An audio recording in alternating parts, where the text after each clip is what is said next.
Assalamualaikum warahmatullahi wabarakatuh. Halo anak-anak, apa kabarnya hari ini? Semoga anak-anak di rumah dalam keadaan sehat dan tetap semangat. Perkenalkan, nama ibu adalah Ibu Nia, mahasiswa STAI Bani Saleh, Bekasi. Pada kesempatan kali ini, kita akan belajar IPA, yaitu tema 4, subtema 1. Pentingnya upaya keseimbangan dan pelestarian sumber daya alam, dengan tujuan pembelajaran yaitu siswa mampu memahami pentingnya upaya keseimbangan dan pelestarian sumber daya alam dan lingkungan. Anak-anak di rumah tetap semangat ya. Yuk kita simak materinya dengan baik. Anak-anak tahu apa itu sumber daya alam? Jadi, sumber daya alam adalah segala sesuatu yang berasal dari alam yang dapat digunakan untuk memenuhi kebutuhan hidup manusia. Nah, kebutuhan hidup manusia ini sangat bervariasi. Misalnya, makanan, pakaian, rumah, hiburan, dan lain-lain. Sumber daya alam dibagi menjadi dua jenis, yaitu sumber daya alam yang dapat diperbaharui dan sumber daya alam yang tidak dapat diperbaharui.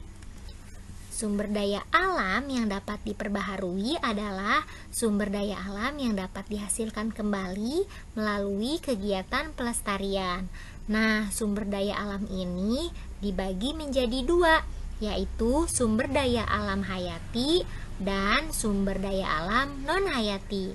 Sumber daya alam hayati yaitu sumber daya alam berupa makhluk hidup, contohnya seperti hewan dan tumbuhan.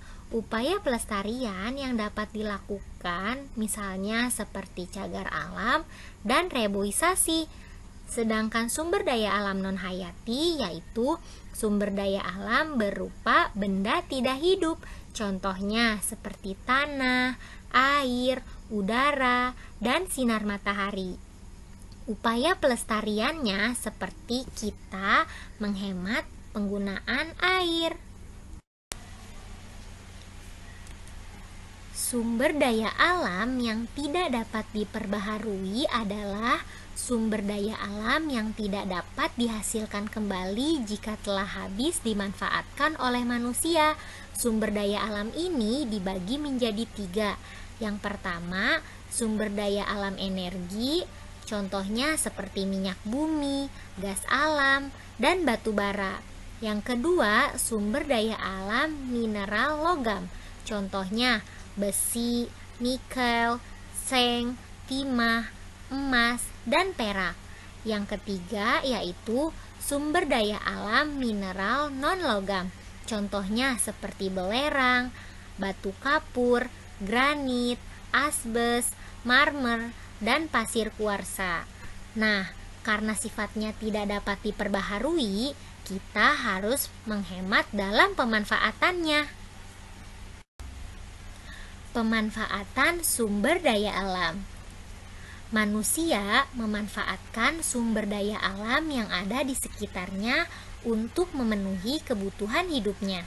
Misalnya, pemanfaatan hewan dan tumbuhan untuk manusia, yaitu seperti sebagai sumber makan dan obat-obatan, bahan untuk membuat pakaian, dan dimanfaatkan tenaganya seperti kerbau membajak sawah. Apa saja sih yang mencakup sumber daya alam itu? Nah, anak-anak, sumber daya alam mencakup pemandangan alam seperti hutan. Hutan dapat dijadikan rumah bagi tumbuhan dan hewan. Selain itu, hutan juga dapat dimanfaatkan sebagai tempat wisata, menjadi tempat peresapan air, dan penyerapan gas karbon dioksida dari udara. Yang kedua yaitu laut. Laut dapat dimanfaatkan sebagai sumber makanan bagi manusia.